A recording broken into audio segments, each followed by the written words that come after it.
အားလုံးပဲမင်္ဂလာပါရှင် P4U စေဝဗဟုသုတ channel လေးမှာကြိုဆိုပါရစေ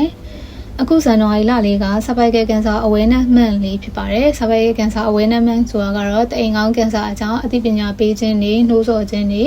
သတိပေးခြင်းတွေကိုပြုလုပ်တဲ့လလေးဖြစ်ပါတယ်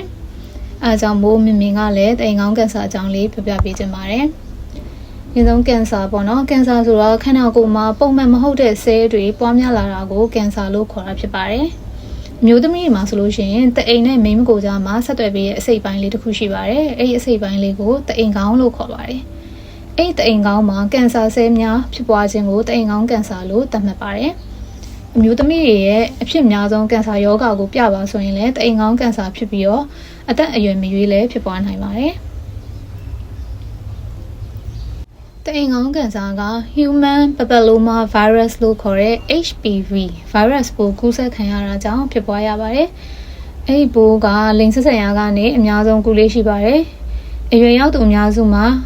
HPV virus ပိုးရှိနေတာများပါတယ်။သူ့မှန်သူပေါ့နော်ပုံမှန်အတိုင်းရှိနေရရှိရပေါ့နော် HPV virus ဒါပေမဲ့ HPV virus တွေကအချို့ကဗိုင်းရောဂါလက္ခဏာမှမဖြစ်စေပါဘူး။တချို့ virus တွေကတော့လိင်အင်္ဂါကျွမ်းတို့ကိုဖြစ်စေပြီးတော့တခြား HPV virus တွေကတော့တအိမ်ကောင်းကင်ဆာကိုဖြစ်စေပါတယ်ပြောချင်တာသူ့မှာ HPV မှာပေါ့နော်နံပါတ်တွေအများကြီးရှိရပေါ့ virus မှာအဲ့မှာတချို့ဟာတွေကယောဂဖြစ်စေရတချို့ကတော့ဘာယောဂလက္ခဏာမှမပြဘူးပေါ့နော်အဲ့လိုမျိုးရှိပါတယ်နောက်ထပ်တအိမ်ကောင်းကင်ဆာဖြစ်ပွားမှုကိုမြင့်မားစေနိုင်တဲ့အခြားအကြောင်းရင်းများစွာလည်းရှိပါသေးတယ်အဲ့ဒါတွေကဘာလဲဆိုတော့ HIV ယောဂပိုးကူးစက်ခဲ့ရပြီးကိုယ်ခံအားနည်းတဲ့သူတွေဆလိတောက်တဲ့သူတွေလိင်ဆက်ဆံပေါ်များတဲ့သူတွေ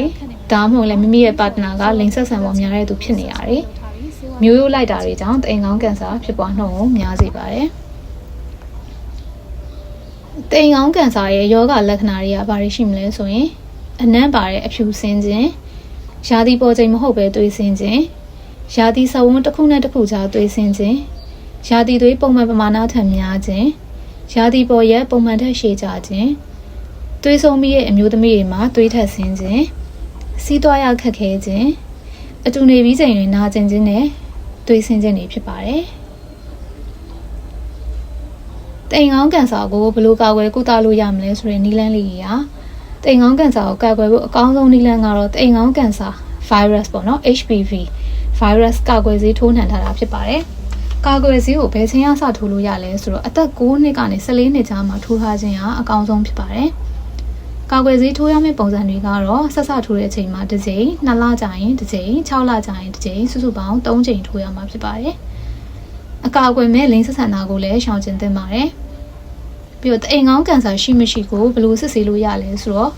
Pap smear test ပေါ့နော် Pap test လို့ခေါ်တဲ့တအိမ်ကောင်းအချွဲမေးကိုယူပြီးတော့စစ်ဆေးနိုင်ပြီးတော့တအိမ်ကောင်းကင်ဆာဖြစ်တယ်ဆိုတာစောစောစီးသိရှိမယ်ဆိုရင်တော့ခွဲစိတ်ကုသတာတွေဆေးသွင်းတာတွေဓာတ်ရောင်ခြည်ပေးတာတွေစတာတွေနဲ့ကုသလို့ရပါတယ်။အခုလောက်ဆိုရင်တော့တအိမ်ကောင်းကင်ဆာယောဂရဲ့အန္တရာယ်တွေကတေချာသိရှိလောက်ပြီလို့ထင်ပါတယ်။ Farmsit4U P4U ရဲ့ချစ်ရသူတွေလည်းကျန်းမာလာပါတဲ့နေ့ရက်တွေကိုပိုင်ဆိုင်ကြပါစေလို့ဆုတောင်းပေးလိုက်ပါတယ်။အားလုံးကျေးဇူးတင်ပါတယ်ရှင်။